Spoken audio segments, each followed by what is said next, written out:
Chapter 41. We stop the recording for now. Carter. I can't believe Sadie's going to let me have the last word. Our experience together must have really taught her something. Ow, she just hit me, never mind. Anyway, I'm glad she told the last part. I think she understood it better than I did. And the whole thing about Zia not being Zia and Dad not getting rescued, that was pretty hard to deal with. If anybody felt worse than I did, it was Amos. I had just enough magic to turn myself into a falcon and him into a hamster. Hey, I was rushed. But a few miles from the National Mall, he started struggling to change back. Sadie and I were forced to land outside a train station where Amos turned back into human and curled into a shivering ball. We tried to talk to him, but he could barely complete a sentence. Finally, we got him into the station. We let him sleep on a bench while Sadie and I warmed up and watched the news. According to Channel 5, the whole city of Washington was under lockdown. There had been reports of explosions and weird lights at the Washington Monument, but all the cameras could show was a big square of melted snow on the mall, which kind of made it for boring video. Experts came on and talked about terrorism, but eventually it became clear there'd been no permanent damage, just a bunch of scary lights. After a while, the media started speculating about freak storm activity or a rare southern appearance of the northern lights. Within an hour, the authorities opened up the city. I wish we had Boss with us because Amos was in no shape to be our chaperone, but we managed to buy tickets for our sick uncle and ourselves as far as New York. I slept on the way, the amulet of Horus clutched in my hand. We got back to Brooklyn at sunset. We found the mansion burned out, which we'd expected, but we'd had nowhere else to go. I knew we'd made the right choice when we guided Amos through the doorway and I heard a familiar "Argh, argh!" "Khufu!" Sadie cried. The baboon tackled her in a hug and climbed onto her shoulders. He picked at her hair, seeing if she'd brought him any good bugs to eat. Then he jumped off and grabbed a half-melted basketball. He grunted at me insistently, pointing to a makeshift basket he'd made out of some burned beams and a laundry basket. It was a gesture of forgiveness, I realized. He had forgiven me for sucking at his favorite game, and he was offering lessons. Looking around, I realized he'd try to clean up in his own baboon way, too. He dusted off the one surviving sofa, stacked Cheerio boxes on the fireplace, and even put a dish of water, fresh food out for Muffin, who was curled up asleep on a little pillow. In the clearest part of the living room, under an intact section of the roof, Khufu had made 3 separate mounds of pillows and sheets, sleeping places for us. I got a lump in my throat. Seeing the care he'd taken getting ready for us, I couldn't imagine a better welcome home present. "Khufu," I said, "you are one freaking awesome baboon." "Argh," he said, pointing to the basketball. "You want to school me?" I said. "Yeah, I deserve it. Just give us a second, too." My smile melted when I saw Amos. He drifted over to the ruined statue of Thoth. The god's cracked ibis head lay at his feet, his hands had broken off, and the tablet stylus lay shattered on the ground. Amos stared at the headless god, the patron of magicians, and I could guess what he was thinking. A bad omen for a homecoming. "It's okay," I told him. "We're going to make it right." If Amos heard me, he gave no sign. He drifted over to the couch and plopped down, putting his head on in his hands. Sadie glanced at me uneasily. Then she looked around at the blackened walls, the crumbling ceilings, the charred remains of furniture. "Well," she said, trying to sound upbeat, "how about I play basketball with Khufu and you can clean the house?" Even with magic, it took us several weeks to put the house back in order. That was just to make it livable. It was hard without Isis and Horus helping, but we could still do magic. It just took a lot more concentration and a lot more time. Every day, I went to sleep feeling as if I'd done 12 hours of hard labor. But eventually, we got the walls and ceilings repaired and cleaned up the debris around the house, and the house no longer smelled of smoke. We even managed to fix a terrace in the pool. We brought Amos out to watch as we released the wax crocodile figurine into the water, and Philip of Macedonia sprang to life. Amos almost smiled when he saw that. Then he sank into a chair at the terrace and stared desolately at the Manhattan skyline. I began to wonder if he would ever be the same. He'd lost too much weight. His face looked haggard. Most days he wore his bathrobe and didn't even bother to comb his hair. "He was taken over by Set," Sadie told me one morning when I mentioned how worried I was. "Do you have any idea how violating that is? His will was broken. He doubts himself, and well, it may be a long time." We tried to lose ourselves in work. We repaired the statue of Thoth and fixed the broken shabti in the library. I was better at grunt work, moving blocks of stone or heavy ceiling beams into place. Sadie was better at fine details, like repairing the hieroglyphic seal on the doors. Once she really impressed me by imagining her bedroom just as it had been, and speaking the joining spell, Hanem. Pieces of furniture flew out of the debris, and boom, instant repair job. Of course, Sadie passed out for 12 hours afterwards, but still, pretty cool. Slowly but surely, the mansion began to feel like home. At night, I would sleep with my head on the charmed headrest, which mostly kept my ba from drifting off. But sometimes I still had strange visions. The red pyramid, the serpent in the sky, or the face of my father as he was trapped in Set's coffin. Once I thought I heard Zia's voice trying to tell me something from far away, but I couldn't make out the words. Sadie and I kept our amulets locked in a box in the library. Every morning I would sneak down to make sure they were still there. I would find them glowing, warm to the touch, and I would be tempted, very tempted, to put the Eye of Horus on. But I knew I couldn't. The power was too addictive, too dangerous. I'd achieved a balance with Horus once, under extreme circumstances, but I knew it would be too easy to get overwhelmed if I tried it again. I had to train first, become a more powerful magician before I would be ready to tap into that much power. One night at dinner, we had a visitor. Amos had gone to bed early, as he usually did. Khufu was inside watching ESPN with Muffin on his lap. Sadie and I sat exhausted on the deck overlooking the river. Philip of Macedonia floated silently in his pool. Except for the hum of the city, the night was quiet. I'm not sure how it happened, but one minute we were alone, and the next there was a guy standing on the railing. He was lean and tall, with messed up hair and pale skin, and his clothes were all black, as if he'd mugged a priest or something. He was probably around 16, and even though I'd never seen his face before, I had the weirdest feeling that I knew him. Sadie stood up so quickly she knocked over her split-pea soup, which is gross enough in the bowl, but running all over a table? Yuck. Anubis, she blurted. Anubis? I thought she was kidding, because this guy did not look anything like the slavering, jackal-headed god I'd seen in the land of the dead. He stepped forward, and my hand crept for my wand. Sadie, he said, Carter, would you come with me, please? Sure, Sadie said, her voice a little strangled. Hold on, I said, where are we going? Anubis gestured behind him, and a door opened in the air, a pure black rectangle. Someone wants to see you. Sadie took his hand and stepped through into the darkness, which left me with no choice but to follow. The Hall of Judgment had gotten a makeover. The golden scales still dominated the room, but they had been fixed. The black pillars still marched off into the gloom on all four sides, but now I could see the overlay, the strange holographic image of the real world, and it was no longer a graveyard as Sadie had described it. It was a white living room with a tall ceiling and huge picture windows. Double doors led to a terrace that looked out over the ocean. I was struck speechless. I looked at Sadie, and judging from the shock on her face, I guess she recognized the place, too. Our house in London. In the hills overlooking the Pacific, the last place we'd lived as a family. The Hall of Judgment is intuitive, a familiar voice said. It responds to strong memories. Only then did I notice the throne wasn't empty anymore. Sitting there, with Ammit the Devourer curled at his feet, was our father. I almost ran to him, but something held me back. He looked the same in many ways. The long brown coat, the rumpled suit, and dusty boots, his head freshly shaven and his beard trimmed. His eyes gleamed the way they did whenever I made him proud. But his form shimmered with a strange light. Like the room itself, I realized he existed in two worlds. I concentrated hard, and my eyes opened to a deeper level of the duat. Dad was still there, but taller and stronger, dressed in the robes and jewels of an Egyptian pharaoh. His skin was a dark shade of blue, like the deep ocean. Anubis walked over and stood at his side, but Sadie and I were a little more cautious. Well, come on, Dad said. I won't bite. Ammit the Devourer growled as we came close, but Dad stroked his crocodile and shushed him. These are my children, Ammit. Behave. Dad? I stammered. Now, I want to be clear. Even though weeks had passed since the Battle of Set, and even though I'd been busy rebuilding the mansion the whole time, I hadn't stopped thinking about my dad for a minute. Every time I saw a picture in the library, I thought of the stories he would tell me. I kept my clothes in a suitcase in my bedroom closet because I couldn't bear the idea that our life traveling together was over. I missed him so much I would sometimes turn to tell him something before I forgot that he was gone. In spite of all of that and all of the emotion boiling around inside of me, all I could think to say was, "You're blue." My dad's laugh was so normal, so him, that it broke the tension. The sound echoed through the hall, and even Anubis cracked a smile. Goes with the territory, Dad said. I'm sorry I didn't bring you here sooner. Things have been... He looked at Anubis for the right word. Complicated, Anubis suggested. Complicated. I've meant to tell you both how proud I am of you, how much the gods are in your debt. Hang on, Sadie said. She stomped right up to the throne. Ammit growled at her, but Sadie growled back, which confused the monster into silence. What are you, she demanded. My dad, Osiris? Are you even alive? Dad looked at Anubis. What did I tell you about her? Fiercer than Ammit, I said. You didn't need to tell me. Anubis's face was grave. I've learned to fear the sharp tongue. Sadie looked outraged. Excuse me?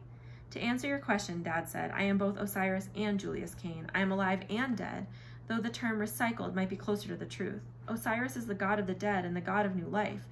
To return him to his throne, you had to die, I said. You knew this going into it. You intentionally hosted Osiris, knowing you would die. I was shaking with anger. I didn't realize how strongly I felt about it, but I couldn't believe what my dad had done. This is what you meant by making things right? My dad's expression didn't change.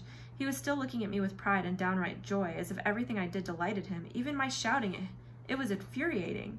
I missed you, Carter, he said. I can't tell you how much, but we made the right choice. We all did. If you had saved me in the world above, we would have lost everything. For the first time in millennia, we have a chance at rebirth and a chance to stop chaos because of you. There had to be another way, I said. You could have fought as a mortal without... Carter, when Osiris was alive, he was a great king, but when he died, he became 1,000 times more powerful, I said, remembering the story Dad used to tell me. My father nodded. The Duat is the foundation for the real world. If there is chaos here, it reverberates in the upper world. Helping Osiris to his throne was a first step, 1,000 times more important than anything I could have done in the world above, except being your father. And I am still your father. My eyes stung. I guess I understood what he was saying, but I didn't like it. Sadie looked even angrier than me, but she was glaring at Anubis. Sharp-tongued, she demanded. Dad cleared his throat. Children, there is another reason I made my choice, as you can probably guess. He held out his hand, and a woman in black dress appeared next to him. She had golden hair, intelligent blue eyes, and a face that looked familiar. She looked like Sadie. Mom, I said. She gazed back and forth from Sadie to me in amazement, as if we were the ghosts. Julius told me how much you've grown, but I couldn't believe it. Carter, I bet you're shaving. Mom, and dating girls? Mom, have you ever noticed how parents can go from the most wonderful people in the world to totally embarrassing in 3 seconds? She smiled at me, and I had to fight about 20 different feelings at once. I'd spent years dreaming of being back with my parents, together in our house in LA, but not like this, not with the house just an after image, and my mom a spirit, and my dad recycled. I felt like the world was shifting under my feet, turning into sand. We can't go back, Carter, Mom said, as if reading my mind, but nothing is lost, even in death. Do you remember the law of conservation? It had been 6 years since we'd sat together in the living room, this living room, and she'd read me the laws of physics, the way most parents read bedtime stories. But I still remember it. Energy and matter can't be created or destroyed.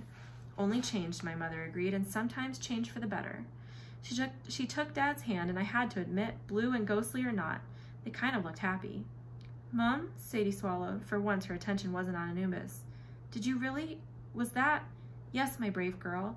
My thoughts mixed with yours. I'm so proud of you, and thanks to Isis, I feel like I know you as well. She leaned forward and smiled conspiratorially. I like chocolate caramels too, though your grandmom never approved of keeping sweets in the flat. Sadie broke into a relieved grin. I know, she's impossible. I got the feeling they were going to start chatting for hours, but just then the Hall of Judgment rumbled. Dad checked his watch, which made me wonder what time zone the land of the dead was in. We should wrap things up, he said. The others are expecting you. Others? I asked. A gift before you go, Dad nodded to Mom. She stepped forward and handed me a palm-sized package of folded black linen. Sadie helped me unwrap it, and inside was a new amulet, one that looked like a column or a tree trunk. Is that a spine? Sadie demanded. It's called Djed, my dad said. My symbol, the spine of Osiris. Yuck, Sadie muttered. Mom laughed. It is a bit yuck, but honestly, it's a powerful symbol. Stands for stability, strength. Backbone, I asked. Literally. Mom gave me an approving look, and again I had this surreal shifting feeling. I couldn't believe I was standing here, having a chat with my somewhat dead parents. Mom closed the amulet in my hands. Her touch was warm, like a living person's. Djed also stands for power of Osiris, renewed life from the ashes of death. This is exactly what you will need if you were to stir the blood of the pharaohs into others and rebuild the house of life. The house won't like that, Sadie put in. No, Mom said cheerfully, they certainly won't. The Hall of Judgment rumbled again. It's time, Dad said. We'll meet again, children, but until then, take care. Be mindful of your enemies, Mom added. And tell Amos, Dad's voice trailed off thoughtfully, remind my brother that Egyptians believe in the power of the sunrise. They believe each morning begins not just a new day, but a new world. Before I could figure out what that meant, the Hall of Judgment faded, and we stood with Anubis in a field of darkness. I'll show you the way, Anubis said. It is my job. He ushered us to a space in the darkness that looked no different from any other, but when he pushed with his hand, a door swung open. The entrance blazed with daylight. Anubis bowed formally to me, then he looked at Sadie with a glint of mischief in his eyes. It's been stimulating. Sadie flushed and pointed at him accusingly. We're not done, mister. I expect you to look after my parents, and next time I'm in the land of the dead, you and I will have words. A smile tugged at the corner of his mouth. I'll look forward to that. We stepped through the doorway and into a palace of the gods. It looked just like Sadie had described from her visions, soaring stone columns, fiery braziers, a polished marble floor, and in the middle of the room, a golden red throne. All around us, gods had gathered. Many were just flashes of light and fire. Some were shadowy images that shifted from animal to human. I recognized a few. Thoth flickered into view as a wild-haired guy in a lab coat before turning into a cloud of green gas. Hathor, the cow-headed goddess, gave me a puzzled look as if she vaguely recognized me from the magic salsa incident. I looked for Boss, but my heart fell. She didn't seem to be in the crowd. In fact, most of the gods I didn't recognize. What have we started? Sadie murmured. I understood what she meant. The throne room was full of hundreds of gods, major and minor, all darting through the palace, forming new shapes, glowing with power, an entire supernatural army, and they all seemed to be staring at us. Thankfully, 2 old friends stood next to the throne. Horus wore full battle armor and a khopesh sword at his side. His coal-lined eyes, one gold, one silver, were as piercing as ever.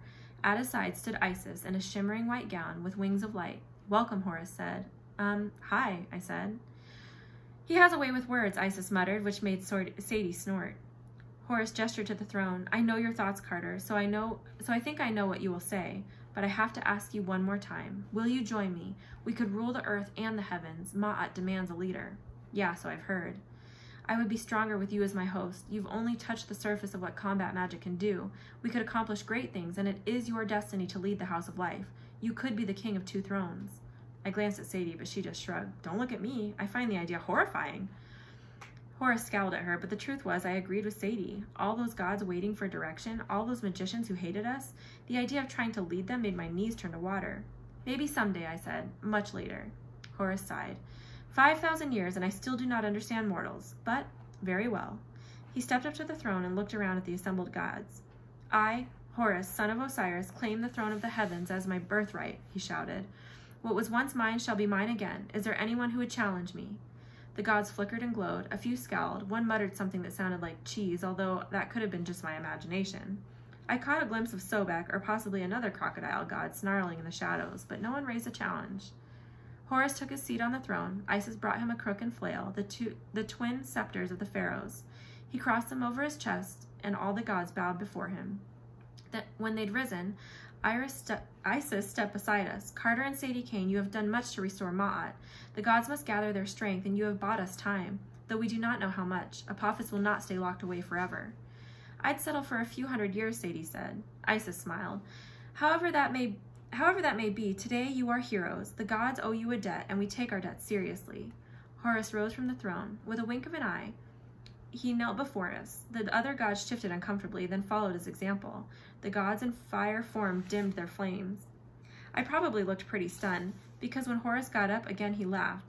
You look like that time when Zia told you... Yeah, could we skip that, I said quickly. Letting a god into your head has serious disadvantages. Go in peace, Carter and Sadie, Horus said. You will find our gift in the morning. Gift, I said nervously, because if I got one more magic amulet, I was going to break out in a cold sweat. You'll see, Isis promised. We will be watching you and waiting. That's what scares me, Sadie said. Isis waved her hand, and suddenly we were back on the mansion's terrace as if nothing had happened. Sadie turned toward me wistfully. Stimulating. I held out my hand. The Dejed amulet was glowing and warm within its linen wrapping. Any idea what this thing does? She blinked. Oh, don't care. What did Anubis look like to you? He looked like a guy, so? A good-looking guy or a slobbering dog-headed guy? I guess not the dog-headed guy? I knew it. Sadie pointed at me as if she just won an argument. Good-looking, I knew it. And with a ridiculous grin, she spun around and skipped into the house. My sister, as I may have mentioned, is a little strange. The next day, we got the gods' gifts. We woke to find the mansion had been completely repaired down to the smallest detail. Everything we hadn't finished yet, probably another month's worth of work, was done. The first thing I found were new clothes in my closet, and after a moment's hesitation, I put them on. I went downstairs and found Khufu and Sadie dancing around the restored great room. Khufu had a new Lakers jersey and a brand new basketball. The magical brooms and mops were busy doing their cleaning routine. Sadie looked up at me and grinned, and then her expression changed to shock. Carter, what are you wearing? I came down the stairs feeling even more self-conscious. The closet had offered me several choices this morning, not just my linen robes. My old clothes had been there, freshly cleaned, a button-down shirt, starched khaki slacks, loafers. But there had also been a third choice, and I'd taken it. Some Reeboks, blue jeans, a t-shirt, and a hoodie. It's, all cotton, I said. Okay for magic. Dad would probably think I look like a gangster. I thought for sure Sadie would tease me about that, and I was trying to beat her to the punch. She scrutinized every detail of my outfit. Then she laughed with absolute delight. It's brilliant, Carter. You look almost like a regular teenager, and Dad would think. She pulled my hoodie over my head. head. Dad would think you look like an impeccable magician because that's what you are. Now come on. Breakfast is waiting on the patio.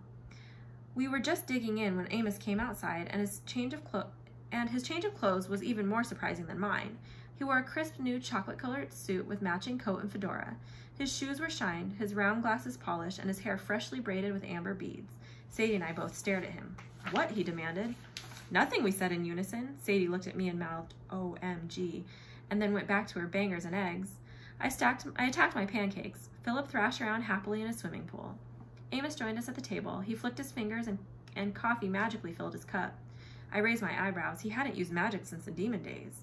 I thought I'd go away for a while, he announced, to the first gnome. Sadie and I exchanged glances. Are you sure that's a good idea, I asked.